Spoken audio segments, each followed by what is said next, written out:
Hi hello welcome to my channel. ఇవాల్టి ఎపిసోడ్లో మనము భీష్మ పితామహ గురించి కొన్ని విశేషాలు తెలుసుకుందాం. ఈయన మహాభారతంలో భీష్మాచార్యులని పెద్ద పేరు గల యోధుడు. ఈయన పరశురాముడితో సైతము ఈక్వల్గా పోరాడగలడు.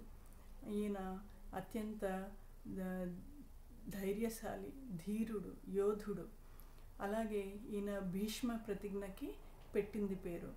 ఈయన ప్రతిజ్ఞ తీసుకుంటాడు, ఆజన్మాంతం బ్రహ్మచారిగా ఉంటాని. అదే భీష్మ ప్రతిజ్ఞ. అలా ఆయన ఆజన్మాంతం కూడా బ్రహ్మచారిగానే ఉంటాడు.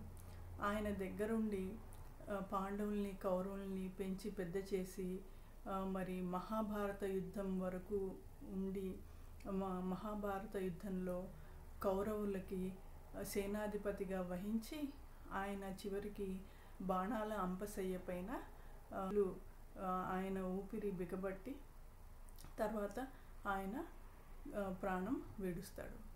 ఆయన అంపశయ్య పైన కూడా ధర్మరాజుకి విష్ణు సహస్రనామం బోధిస్తాడు, నీతి బోధ కూడా చేస్తాడు.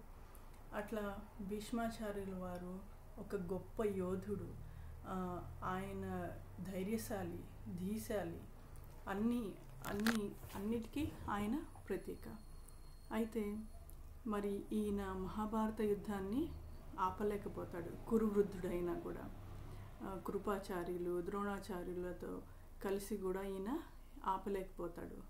ధర్మరాజు జూదం ఆడుతుంటే కూడా ఆపలేకపోతాడు. కొన్ని చెయ్యని పనుల వల్ల ఈ విపరీతాలు జరుగుతాయి మహాభారత యుద్ధం.